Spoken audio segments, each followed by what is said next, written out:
どうも、ダイキングです。本日も動画見ていただきありがとうございます。今回 iPhone 15にですね、iPhone 11、12、13、14、プロモデルも含めて変えるべきかどうかっていうところをですね、全モデル比較しながら iPhone 15と、ここがいいんじゃないか悪いんじゃないか。で、最後、変えるべきかどうかなみたいなところをお話ししたいかなと思います。iPhone 15の進化点ちょっと見てからですね、全部比較したいと思います。これ鬼のようなね、感じなんですけど、僕はやります。前回、前々回ともに iPhone 15ね、アクセサリー類だったりとか、15、プロ今回はそんな扱わないんですけど、そういった動画の解説もありますので、ぜひね、チェックしてもらえればなということで、早速やってまいりましょう。まず iPhone ね、15。15 Pro はね、好評だったら次やろうかと思います。うっとりです、うっとり。まずうっとりしていこうかなというところで、9月22なんで、ちょうど今撮ってる日のもう明日ですかね、発売になります。価格は12万4800円からですね。なんかさっき見たアンケートだと、今 NTT かな、iPhone 15に変えるのを検討してる人が一番多いみたいな。多分一番安いからかな。はい。で、このダイナミックアイランドね、今回入りました。この上のノッチが変わって。ここがなんで動きます。あれこれ動かないな。今回カメラが48メガピクセル入りましたね。望遠がね、2倍望遠できるようになりました。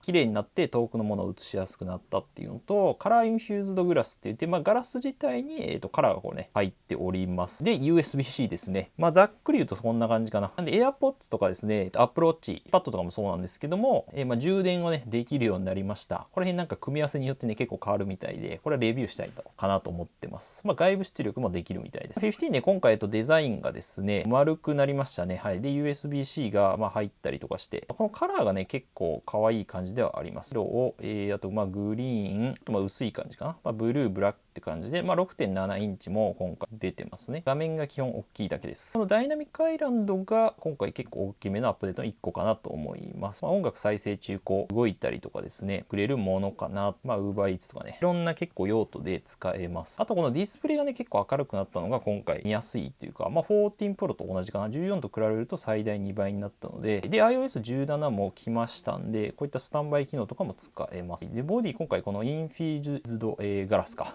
噛みそうなんですけど、ガラス自体にも色がついてるというものになってます。丸くなってますね。カラーはね、結構いいかなって言った瞬間好きになります。で、48メガピクセルのメインカメラ今回入りまして、4800万画素ですね。12メガピクセルだったんですけども、倍望遠できるのがね、結構大きいのかなと思います。はい。ズームがね、3段階できるようになった。3段階じゃ、2倍できるようになったんで、結構クローズアップ。これ14 Pro に入ってたやつですかね。プロモデルしか基本できなかったんですけど、これが結構ね、いいかなと思いますね。動画も綺麗ということで、奇跡のポートレートを撮らせてっていうことで、今回撮った後からでもですね、ピントが切り替えられるようになったりとか、あと自動的にですね、人と、これ犬かなとか猫とかを認識して自動的にポートレートモードにしてくれたりとか、あとこの2倍望遠ですね。また違ったアップの価格で撮れるんで、これ結構ね、いいんですよね。結構便利。で、バッテリーに関しては今回 iPhone 14と変わってないです。はい。12とかでね、他はちょっと後で比較しますけど、そこら辺と比べるといいです。最大20時間と26時間っていうね、プラスだと。プラスの方がもちろん長いです。はい。A16 Bionic ですね。iPhone 14 Pro と同じものが入ってます。去年からここら辺は同じような感じにはなってます。はい。みんな嬉しい USB-C でございます。はい。Mac とか iPad つないで使えるようになりました。はい。ケーブルもね、これはちょっとね、嬉しいですけどね。充電スピードとか、特に変わってない。あと、衝突事故検知も、これ14から入ってるんですけど、衝突、車でね、事故したら自動的にです、センサーとか、モーションのシステム入ってるんで、こういった画面がね、出てくるんで、緊急電話しますかみたいな。そしたら自動で救助みたいなこともしてくれます。でもこれ14も入ってます。で、iOS17 ね、昨日ですかね、来たんで、これももちろん最初から入っておるんで、プロとの価格差はだいたい3万5000円になっておりますので、ちょっと比較をしていこうかなと思うんですけど、で、まずiPhone 11ですね、シリーズから11と11 Pro、前の形にちょっと戻ったっていう感じなのかな。こういうイエローとかね、グリーンとか、いやー、このミッドナイトグリーン懐かしいな。濃いめだったのかな。今結構薄くなって、ベゼルとかもですね、かなり細くなってますよね。プロモデルちょっと見づらいけどね。画面サイズは実は、この11 Pro よりちょっと大きくなってますね。画質とかはおそらく一緒なはず。スーパーレティナ XDR なんで、有機 EL ディスプレイですね。ただ11に関してはこのリキッドレティナなんで、液晶ディスプレイなんで、ここは結構ね、差あると思います。これアルミニウムガラス、こっちはステンレスですね。ステンレススチールガラスになってて、さっき見ていただいたようにこのダイナミックアイランドがダメ的にも機能的にも大きい違いかなと思います。で A16 チップなんで、A13 と比べると A13 でも十分なんですけど、違いはやっぱりね、サクサク感を感じるんじゃないかなと思います。今回48メガのカメラが入りまして、あとは基本12かな。で、こっちなんで24メガピクセルもいけるのかな。フォーカス機能と被写体、そうですね。撮った後でさっき見た通り、ボケの位置とかが変えれると。で、1倍までだったんですけど、プロが2倍になったんで、基本できることはこのプロモデルと同じになりましたね、15から。カメラは2個なんですけど、こっち3つあるんだけど、望遠性能が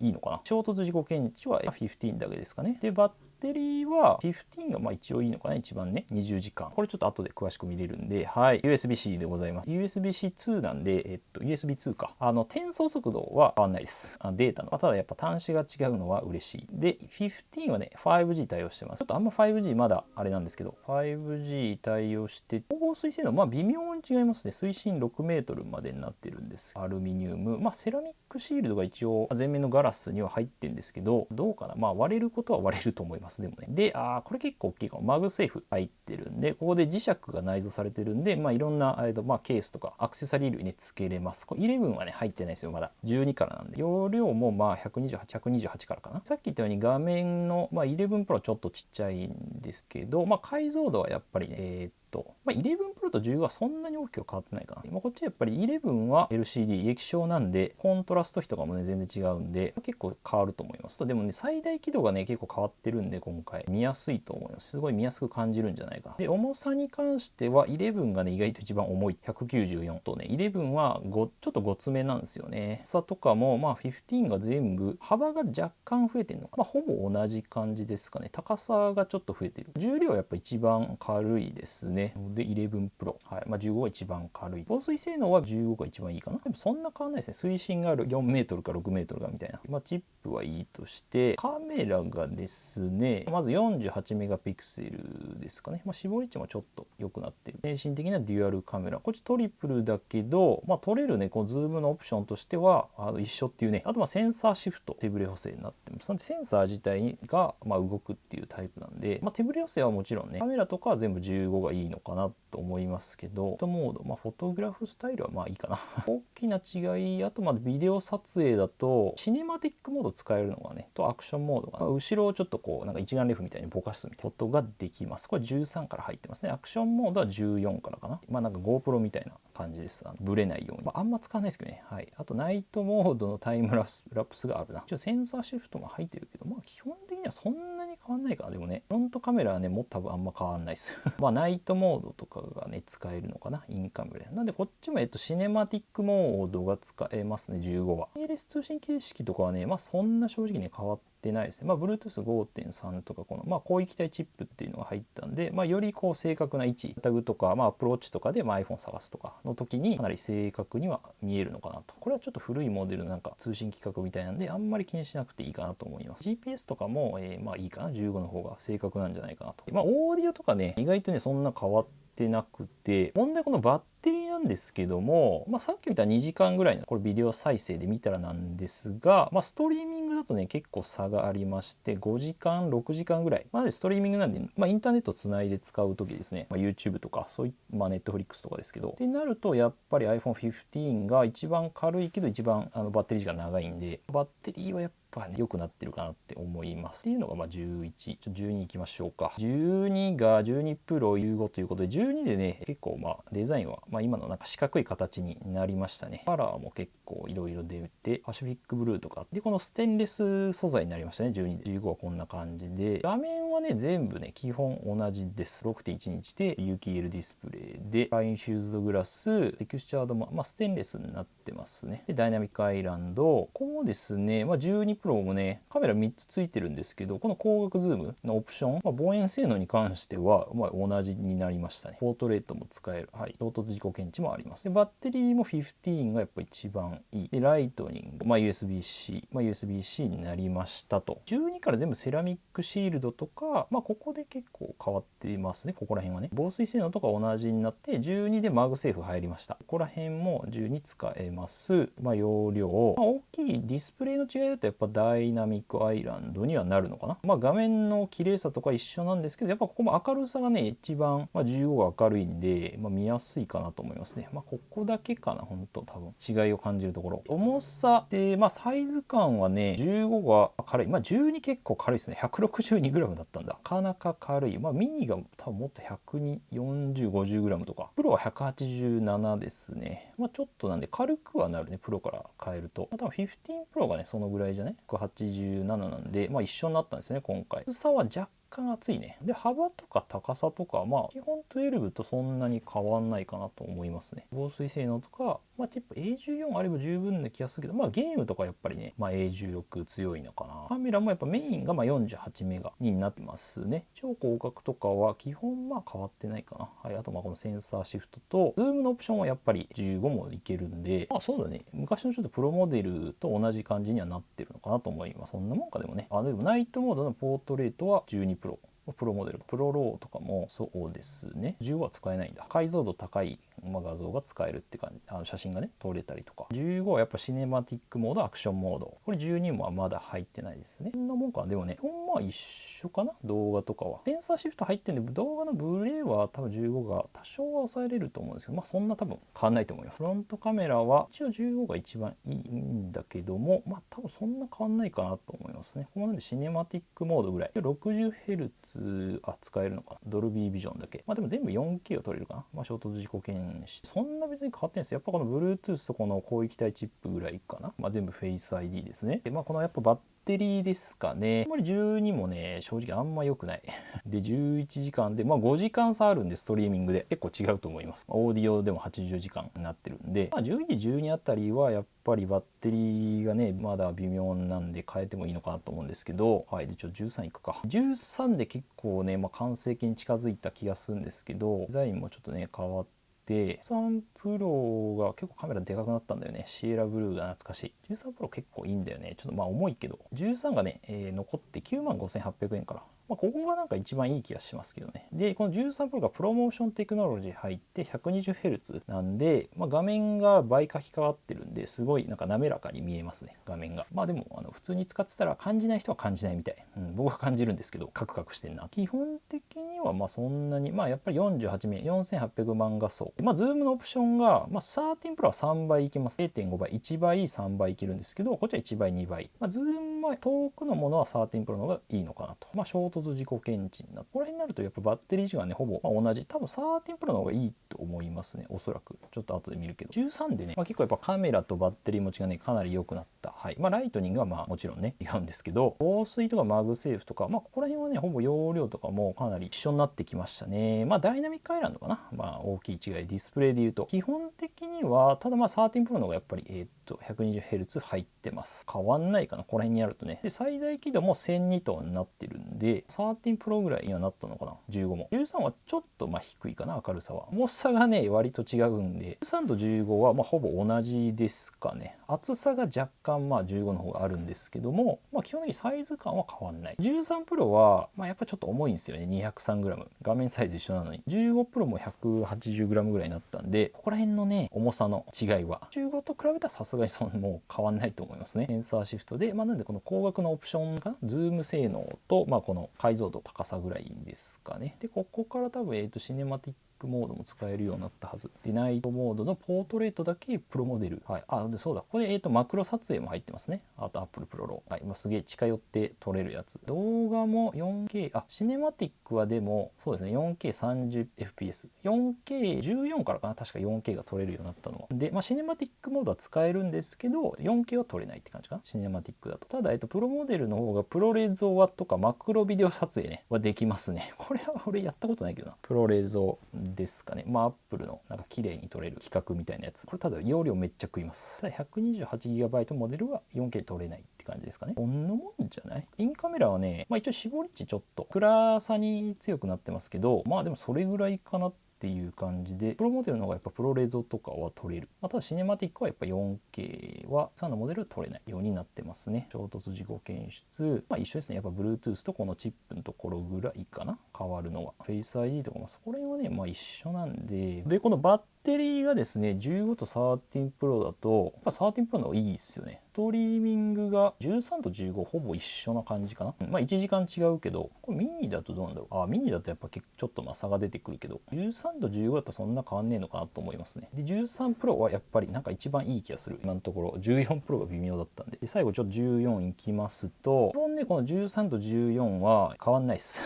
はいマジで一緒。プロモデルも変わったけどっていう感じではある。これ15でダイナミックアイランド入ったんで、はい、14プロもダイナミックアイランドね、こんなデザインになっております。14は今11万2800円からですね、あんまり安くないっていう1万円1万2000円差しかないんで、これだったら15買うよなっていう価格設定にされてます。14からですね、基本ディスプレイ一緒なんですけど、プロモーションのさっき13からと常時表示ディスプレイ入りましたね。常に画面を表示してます。これが良かったのか悪かったのかちょっとあれですけど、はい。でダイナミックアイランドここから入って、今回15も入ったっていう。15はなんで結構14 Pro 化してますかなり。A16 チップで、一応14は A15 か。そんな変わんないと思うんですね、正直ね。カメラシステムは基本この14 Pro と15は一緒ですかね。はい。ただ24メガピクセルは使えないのか、14 Pro はね。はい。ズームのオプションは、2倍と3倍いきますね、14 Pro は。3倍でもそんなに使わない。僕2倍の方がやっぱ使いますから、24ミリだったかな。なんかちょうどいいんですよね、画角的に。ちょっとアップできるんで。凹凸自己検知とか全部ついてます。14はやっぱ1倍しかできない。バッ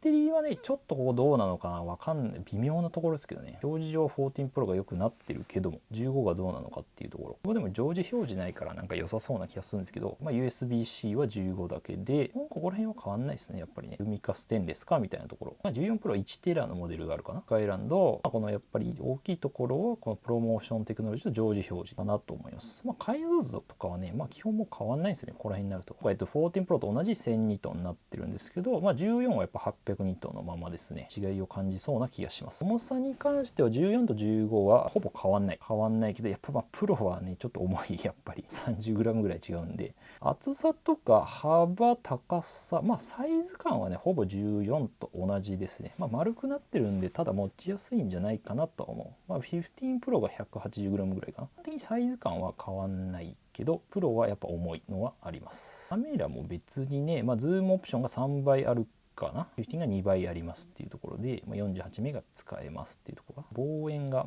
ちょっといいのか、14 Pro が。でもそんな変わんない。あとマクロとこのプロロー。ヒットモードのポートレートあんま使わねえ気がするけどな、どうなんだろう。プロレゾとか、シネマティックも確かそうですね、4K 対応したので14で変わんないし、このプロレゾとマクロビデオ撮影ぐらいですかね、正直ね。こっちでも第2世代になってるな。でもそんな変わんない気がしますけどね、正直ね。変わんないんじゃないここら辺。そうですね、インカメラも、これフロントカメラだね。絞り値は全部一緒になったので、インカメラは正直変わってないかなと思いますね。これ像が撮れますよぐらい、衝突自己検知入ってる。ここもなんで Bluetooth とかも一緒なんだけど、この広域帯チップだけ違うかなっていう。高精度通周波 GPS みたいなの入ってますね。なんか14 Pro の方がいいのかな、 GPS の精度は。でもそんなもんじゃない。バッテリーは16時間と20時間なんで、表記上は14と一緒だけど、14 Pro の方が長いってなってんだけど、どうかな、そんな変わんねえんじゃねえかなって思います。わかんないけど、ちょっとこれ使ってみて検証したいんですけど、劣化が早かったんで、常時表示あったからなのかちょっとよくわかんないんですけど、そうだ、これ忘れてたね。ライダースキャナーはプロモデルだけですね。3D 空間みたいなの映せるんですけど、これで結構買う人もいます、プロモデル。そんな感じですかね。なので11、ちょっと見てもらったらわかると思うんですけど、G11 とか12ぐらいですからは、全然変えても結構やっぱバッテリーの持ちがここら辺は違うんで、画面とか、カメラもそうなんですけど、カメラもほぼプロモデルと同じ感じになってるんで、ただやっぱ13、14あたりは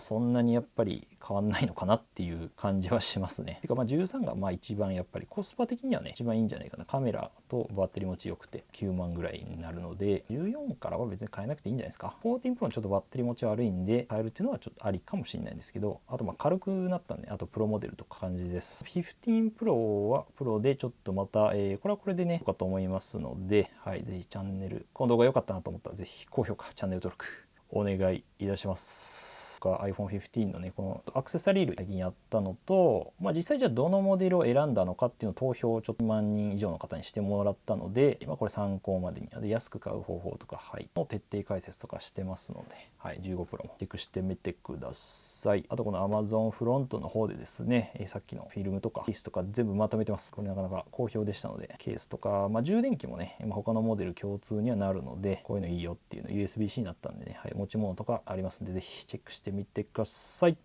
ことで、また次回の動画でお会いしましょう。良い一日お過ごしください。じゃあ、またね。どうですかね。全然変えていいと思うけどな、11、12あたりは。13、14はどうかなっていう。